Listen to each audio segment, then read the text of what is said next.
ना, क्षणाला तिला इथं आलं ना, तिला बाबा बघायचे, तिला दुसरं काही नकोय. कारण लेकीचा जीव सर्वात जास्त असतो. सर्वात जास्त जीव लेकीचा बापावर असतो आणि बापाचा लेकीवर असतो. म्हणून ती काय शोधणार आहे पहिली माहितीये का? ती काय शोधणार? तर बाबा शोधणार, तिचे वडील शोधणार. आणि मात्र आता तिला काय होणार?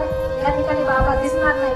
परंतु माझी विनंती आहे तिच्या बाबाला, तिला तिच्या बाबांची उणीव नको दे घरापासून देऊ. तिला तिच्या बाबांची उणीव कधी पासून देऊ नको. जोही पाहुणा येऊ दे तुझ्या घरामध्ये जो पाहुणा येईल ना, तो प्रत्येक तुझ्या बाबांचंच नाव घेणार आहे. त्यांच्यामधून आज आपण या ठिकाणी आहोत कुणामुळे आहेत? फक्त वडिलांमुळे आहे, कुणाच्याही वडिलांमुळे. आज मला एक वडील सांगायचे, वडील किती कष्ट करतात. वडील इतके कष्ट करतात की त्यांच्या पायात चप्पल नसली ना तरी चालते, पण मुलाला काय 2-2, 2.5 हजाराचा बूट पायात असतो. बापाच्या पायात असते का चप्पल? बाप रात्रंदिवस काम करतो.